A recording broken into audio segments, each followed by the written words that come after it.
This is your Wretched Recap for December 5th, 2025.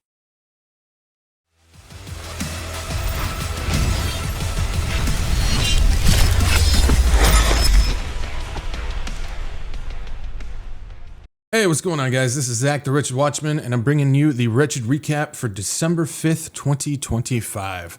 So this is a quick hit show that we just go over about 5 different topics, news, things that have occurred over the past week that I think are worth discussing. This is usually stuff that we don't usually get to within our usual live streams that we do during the week. And we do a live show every Tuesday and Saturday at 6 p.m. Pacific, 8 p.m. Central, 9 p.m. Eastern, where we go over a ton of different information, a bunch of things going on, and we take it from the approach of just give us the facts. We don't do leanings and bias and try and do some type of angle to it, because what's the point of even trying to learn information if you're trying to change what the actual fact and evidence is? So yeah, we just go over those things. So make sure you guys tune in again every Tuesday and Saturday. And we go over those things, but we're going to go over 5 things that I think are worth discussing. Now, a couple of these things we would normally go over in a regular live show, but because this upcoming Saturday and Tuesday we won't have live shows, I'm going to go ahead and talk about a few of them now, and try and give you as much information as I can in a shorter time frame. But yeah, so this past week we've got the Hegseth is behind Admiral's exit, and something we've been following for a while.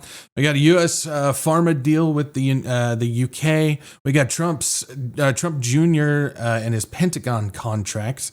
Memory loss for consumers and $12,000 crypto basic income. So we got a few things that we're going to go over, and let's go ahead and start with Hegseth behind Admiral's exit. And we can see here it says Hegseth asked top admiral to resign after months of discord. Relationship between Pentagon chief and military leader had been deteriorating since Trump's inauguration. So we've been following this since the boat strikes first began in the Caribbean. Then we found out that the admiral was leaving only 2 years into his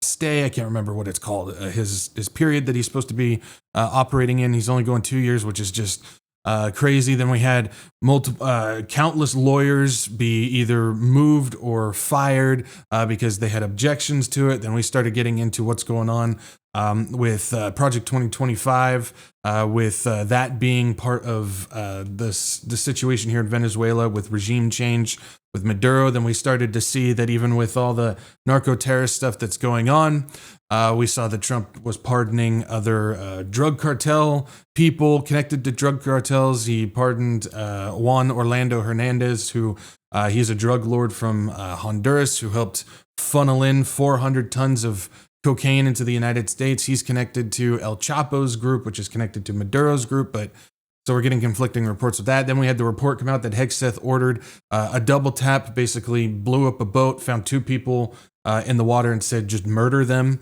And then the government has had to change their story multiple times because they keep stepping into lie after lie and they keep getting proven wrong and wrong again. So this has been a long thing going on, but now we're getting some more information regarding Admiral Halsey here. And so let's just see what we got going on here. This is Defense Secretary Pete Hegseth shocked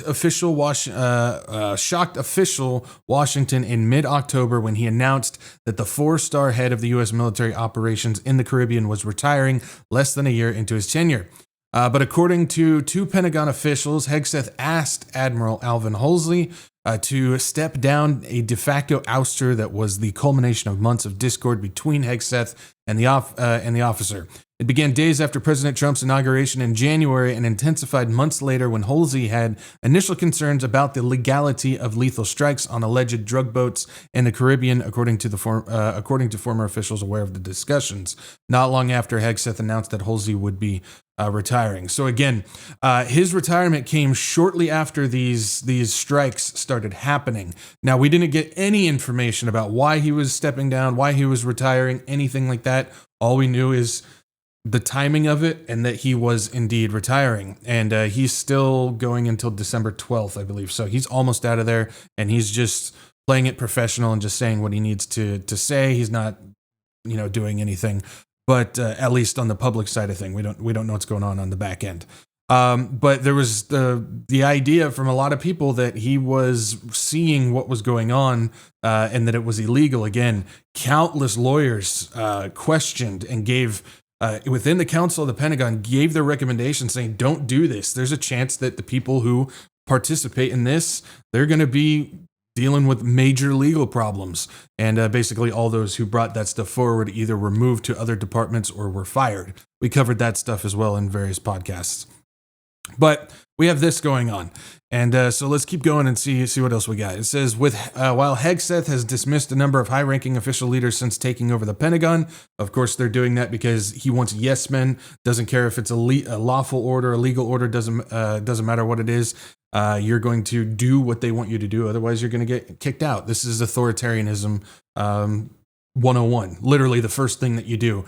Build a team of people. If they don't follow your orders, no matter if it's legal or illegal, you gotta make sure that they're on board. It says the ouster of a commander during an unfolding military operation was an extraordinary move after he was dismissed.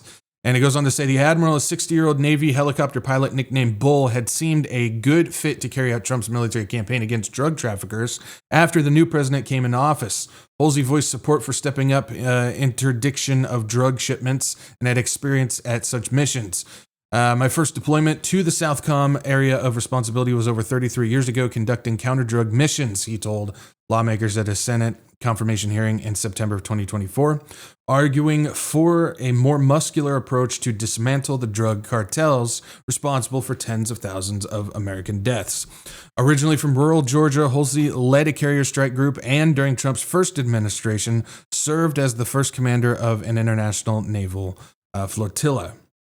So the other thing that I'm starting to notice from this, because after this information came out that Hegseth basically kicked him out, that's what's going on here. You're noticing that all the people on the right-wing side of things, you're noticing all the MAGA people and all the Trump thumpers and all these people that are just so lost in the political left-right paradigm, they're all basically saying that Halsey was nothing but a DEI hire by the Biden administration, and he was there to cause chaos within the Trump administration because he doesn't like Trump, and again, he's DEI and stuff like that, which basically has no grounds of any basis at all since this dude has been involved with the military for at least 33 years and has worked during Trump's first administration and wanted to do the same thing that the Trump administration's doing now when it comes to stopping drug cartels. He's just not okay with the illegality of it. So because these people are blinded by the political left-right paradigm and they're sucking down the juice that the false narratives are putting forward from the government as a whole is completely corrupt. They're just going to go ahead and say it's a DEI hire when the facts clearly say something else. I'm with Halsey on this one. He clearly sees what's going on behind the scenes that we don't and how illegal this stuff really is, and he doesn't want to partake in it. Goes on to say, you're either on the team or you're not, Hegseth told Halsey, according to notes from a participant. When you get an order, you move out fast and you don't ask questions. So basically, don't even think if it's an illegal order or an unlawful order at all. Just go ahead and do it, and I don't care if you get in trouble for it. That's basically what Hegseth is saying. Hegseth felt Halsey didn't move quickly enough to develop the plans, the people said. After media reports about those options, Hegseth was suspicious that Halsey may have been the source of the leaks, one of the people said. And that was what we've seen in regards to Hegseth ordering a double tap, basically murdering two people with zero evidence and zero proof that they were actually trafficking drugs to the United States. That's what he's referencing. Now, we don't know if that's true or not regarding the leaks from if it was Halsey or not, but I think that's what he's referencing here. It also says, late in the summer, as the military began striking alleged drug boats, Halsey was initially concerned about the murky legal authority of the boat strike campaign, according to former officials. And so, yeah, that's one tough looking dude, I'll tell you what. But yeah, so we got some more information coming out regarding this with how the Trump administration operates, how Hegseth operates. This makes total sense. And looks like the Admiral, 4-star Admiral on top of that, is not game when it comes to just murdering people without proof and without actual lawful orders. So As far as the information that we have right now, I stand with Halsey on his decision to not go along with that. So there's a little bit more information regarding that. If you want to know more about what's going on with all this Venezuela stuff, the strikes, the drug cartel connections and stuff like that, we've been covering this not only this past week with live streams, but for the past months, basically since this thing started, going back to September, and you can find all that stuff on the channel. Moving on to the next one, we got U.S. Pharma Deal with the United Kingdom. So let's go ahead and take a look at this. It says U.S. to zero out tariffs on UK pharma under trade deal. It says the United States on Monday exempted British pharmaceuticals from import tariffs under a unique deal which sees the UK increase spending on American drugs by 25%. Under the deal struck between the administrations of U.S. President Donald Trump and British Prime Minister Keir Starmer, Britain's publicly funded National Health Service, the NHS, will increase its prices for new treatments by 25%. The agreement between Britain will be exempted from hefty U.S. tariffs imposed on pharma imports that entered into force on October 1st. It is the only country to reach such a deal. And at the same time, the White House delayed the tariffs for 3 years with Pfizer and British group AstraZeneca after both agreed to invest in U.S. manufacturing capacity. So this is another case on this. I just wanted to bring this to your attention, especially those in the United Kingdom. Looks like your drug prices are going to be going up. I don't necessarily know how the whole insurance, free healthcare, I don't know really much about all that, and I'm not going to pretend like I do, but I just want to give you a heads up. Looks like those prices are indeed going up over there.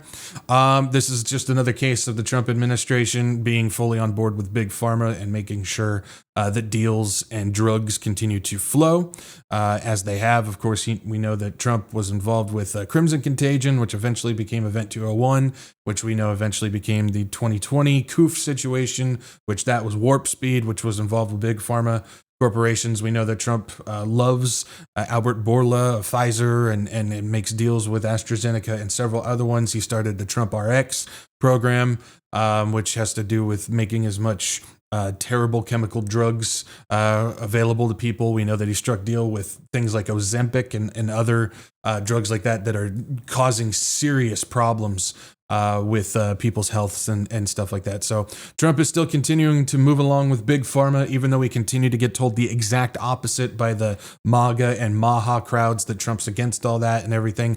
The deals and the money and the paperwork and all that stuff says otherwise. And this is just another case for that happening. So I just want to bring your attention on that one. Next up, we got Trump Jr.'s Pentagon contract. It just keeps happening, man. It says company backed by Donald Trump Jr.'s firm nabs $620 million government contract.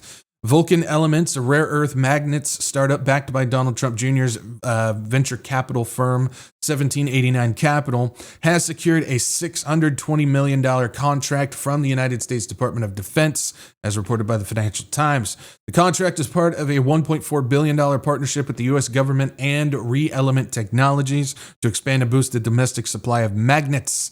Trump Jr. joined 1789 Capital as a partner in 2024. The firm is said to have invested in Vulcan Elements around 3 months ago, according to Bloomberg. So convenient timing there, since Trump was there and then mega deal was made.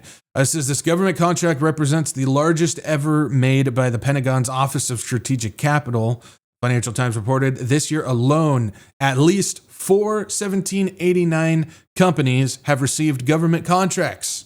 The firm is also a backer of SpaceX and Enduro, two longtime sellers of tech to the government. So it's amazing. The Trump administration gets involved. They take over the Department of Defense and all that type of stuff. Then Donald Trump gets involved with a venture capital firm that likes to do investments into companies that produce things for the U.S. That fit what the U.S. government is looking for. And then all of a sudden, all these companies are getting contracts by the United States government.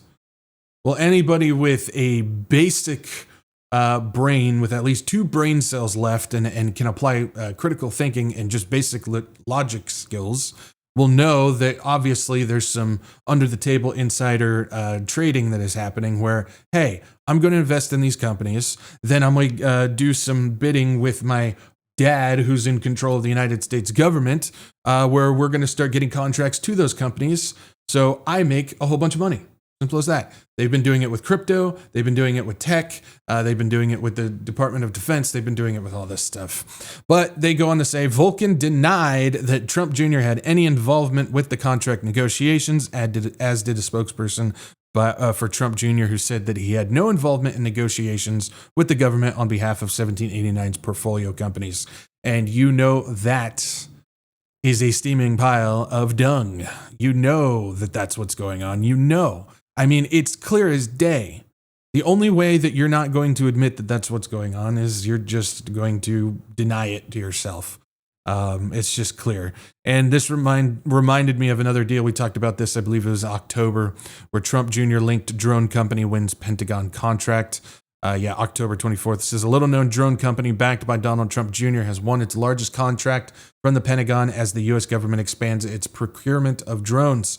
Florida-based Unusual Machines, in which Trump Jr. has held a $4 million stake, said that the U.S. Army had contracted it to manufacture 3,500 drone motors alongside various other drone parts. The company added that the Army indicated it planned to order an additional 20,000 components from Unusual Machines next year. Just convenient timing that as soon as that dude joins the team, all of a sudden deals with the U.S. government start happening. So again, just put two and two together. I'm sure you guys can figure it out. It just goes to show more of the corruption that's going on with the Trump family, with the government itself. We've been covering this corruption for so long. Doesn't matter if it's a left, right, Democrat, Republican. It doesn't matter who's in there. They're out for themselves. They're out to make as much money as possible. And the Trump administration just has a lot of friends in the tech company or the Silicon Valley tech area, as well as the Middle East. And that's where all these corrupt deals are coming from. Again, you can go on the channel and watch past episodes where we cover all of that stuff.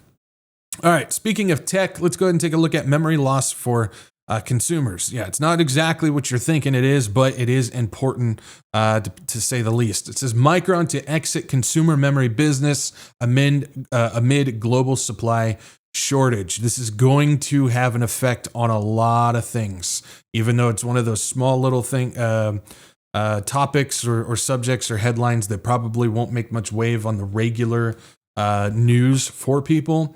This is definitely gonna have some problems for many different reasons. It says memory chip maker Micron Technology said on Wednesday it will exit its consumer business as it doubles down on advanced memory chips used in artificial intelligence data centers amid global supply shortage of the essential semiconductors.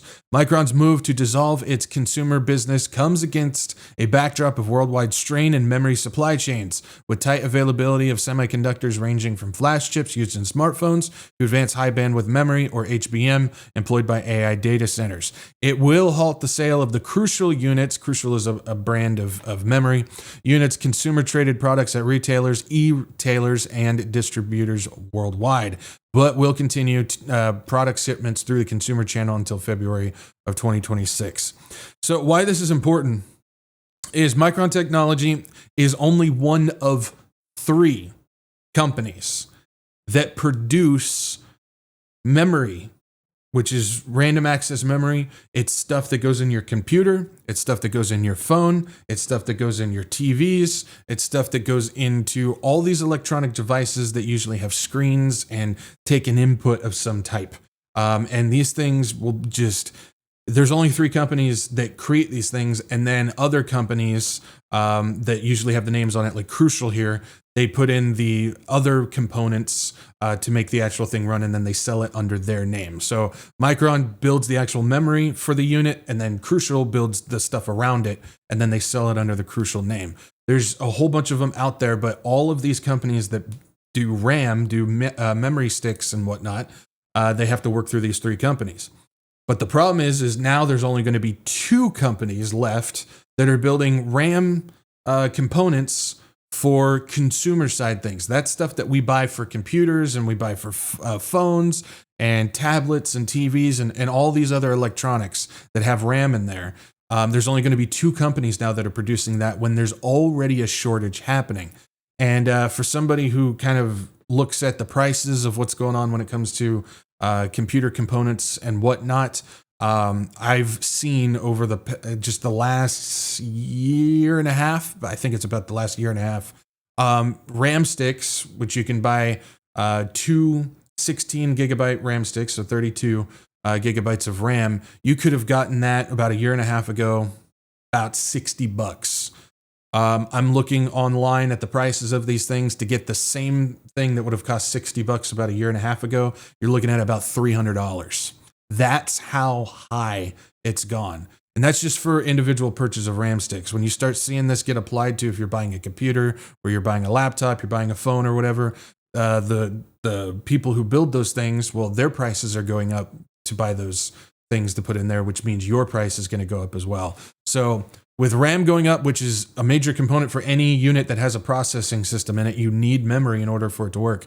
The prices are going to go up, and Micron is ditching the consumer to go ahead and just start getting involved with nothing but the AI data center module stuff. So AI strikes again when it comes to not only the tech side of things and the availability, but prices as well. So that's going to be something to pay attention to. If you need something tech, I would not wait. I would get on it as soon as possible. That's just my perspective on it. I'm sitting here praying that nothing breaks in my computer because I don't want to have to pay the prices to fix that. And last but not least, 12K crypto basic income. Let's see what's going on here. It says some New Yorkers are getting $12,000 in crypto in a Coinbase funded basic income style pilot program. It says Coinbase, the leading cryptocurrency exchange, donated funds to a nonprofit organization that, after shuttering its own philanthropy initiative 2 years ago. Wow. Can I speak English? It says now that nonprofit organization is using the money to fund a cash transfer pilot program in New York City, where 160 residents will receive a total of $12,000 in crypto over a 5-month period. Participants begin receiving $800 a month in USDC, a stable coin. It's not a CBDC, not a central bank digital currency, but it's a stable coin, which is much worse. Participants begin receiving $800 a month in USDC, a stablecoin worth about $1. When it comes to stablecoin, it has to be a 1-for-1 with the dollar like that. And that was in September. They also received an $8,000 lump sum distributed in November. The program ends in February. The program is similar to the guaranteed basic income experiments flourishing around the United States and the world. In such programs, a government distributes no strings attached payments over a period of time to a targeted group of residents. Guaranteed basic income programs often require participants to meet specific criteria, such as a household income that falls near the poverty line. They differ from a universal basic income, which offers monthly payments to entire populations regardless of socioeconomic status. And so this is kind of something that we've been keeping track of, paying attention to see what's going on with these things. And it looks like they're running another test in New York here when it comes to the crypto distribution of stablecoin. Now, this is not new. There's a lot of people when I saw this that were commenting on the articles and stuff like that. Here it is. You know, they're doing this type of thing. This is not new. They've been testing these things all around the United States, all around the world for years. For a long time, they've been testing this stuff, whether it's physical cash or crypto. They've been testing it. That doesn't mean that they're not getting closer to eventually getting ready to install a system like this, whether it be through crypto right off the bat or through a cash check system that'll eventually get transferred into crypto. We don't necessarily know. But we've been watching this type of stuff. Now, it is important to remember they're testing the basic income thing right now, which is a step lower than universal basic income. We know the universal basic income, which goes to everybody no matter what. We know that the big tech guys have been pushing for that. There's been some countries, some cities and stuff like that who have tested it. And they've run pilot programs on that alongside other ones who have been doing the basic income, which is what this one is here. And so we know that something eventually will come in regards to this. A one world style economy system is guaranteed because we read that in scripture. We don't necessarily know how we're going to get there or what all will be involved with it. But when we watch things and we see things like this, it's important to note that this is trending in that direction. And so that's why it's important that we pay attention to this system. Also worth mentioning, we covered I think it was either last week or the week before we covered that Canada. They are reading through a bill that they put forward to install a countrywide income program similar to that. I don't know if it's basic or universal, but it falls in line right there as well. So Canada is looking to take it from pilot to just installing it countrywide. So that's definitely something to pay attention to as well. But yeah, that's going to be it. This one was just a tad bit longer, again, because we're not doing live streams, live shows this coming week. There's a couple of bigger things that I wanted to cover that were pretty important for us to know. But yeah, so thank you guys for joining me. Again, we are doing, we do our live stream, we do our live show podcast every Tuesday and Saturday, 6 p.m. Pacific, 8 p.m. Central, 9 p.m. Eastern. So make sure you guys tune in to that to get a whole host of other information that we talk about. And with that, I'll leave you guys right here. Have a great weekend, and I'll catch you guys next time. Peace out. Maranatha.